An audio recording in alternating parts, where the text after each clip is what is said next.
Почитувани колеги, благодарам за присуството на денешната пресконференција на ВМРО ДПМН. Денеска сме сведоци дека медиумските и партиските политички привезоци на Социјалдемократскиот сојуз заедно во хор се обидуваа да го спасат Бранко Црвенковски од срамот кој што самиот си го нанесе. Во недостаток на храброст за предвремени избори се обидуваа да го свртат вниманието на јавноста кон други теми. Денеска и Социјалдемократскиот сојуз и сите негови медиумски партиско-политички потрчковци покажаа колку се бесрамни и ниски.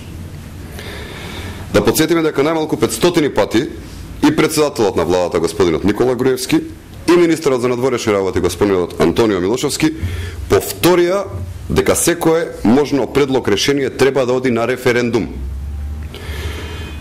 Оваа гарнитура, ако е позната по нешто, тогаш е позната по ова прашање. Овој став дека секое можно предлог решение ќе оди на референдум е промовиран уште во 2005 година, кога ВМРО ДПМН и воопшто не беше власт.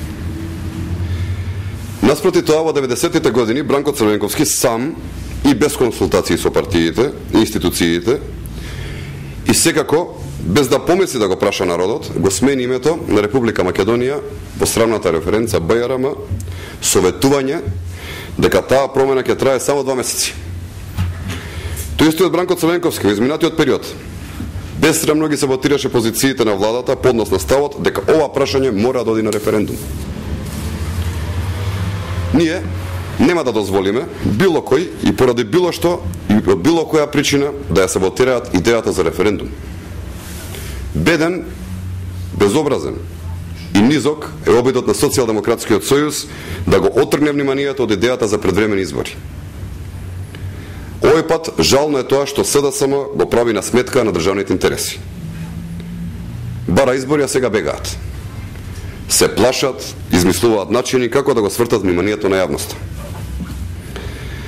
Дека сме сигурни ова што го збориме, ќе ви докажеме со следниот документ. Ова што го држам во рака е писменото обраќање на председателот на владата, господинот Никола Груевски, до македонскиот парламент, дадено по завршувањето на самитот во Букурешт, а пред предвремените избори. Во ова обраќање, на 8-та страна, прецизно се гледа што Никола Груевски кажал на оваа тема.